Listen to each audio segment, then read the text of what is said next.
আসছে ঈদুল আজহায় মুক্তির সম্ভাব্য তালিকায় যুক্ত হলো আরো এক নতুন সিনেমা। এর নাম শিরোনাম। এর কেন্দ্রীয় চরিত্রে আছেন চিত্রনায়ক নীরব।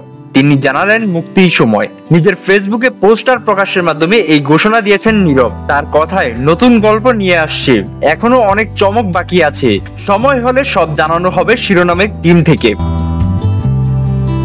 এদিকে পোস্টার অন্য এক নীরবকে আবিষ্কার করেছেন। লম্বা চুল, চোখে কালো সানগ্লাস আর কালো জ্যাকেটের মিশেলে নীরব হয়েছেন এই সিনেমার পারফেক্ট চরিত্র, যার নাম ইব্রাহিম। মূলত ইব্রাহিমকেই পরিচয় করিয়ে দিয়েছে শিরোনাম টিম। শিরোনাম সিনেমার নির্মাতা অনিক বিশ্বাস বলেন, ঈদে আসছে, সেইভাবে সিনেমাটা কাজ এগিয়ে চলছে। 2-1 দিনের মধ্যে সবকিছু জানাতে পারবো। সিনেমাটিতে অভিনয়ে কারা থাকছেন জানতে চাইলে শুধু এটাই জানান, নীরবের সঙ্গে জনপ্রিয় সব শিল্পীদের ভরপুর থাকছে।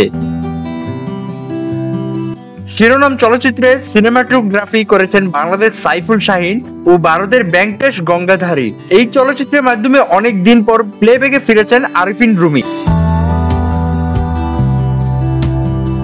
স্বাধীনতা টিভি বাংলা, বিনোদন ডেস্ক।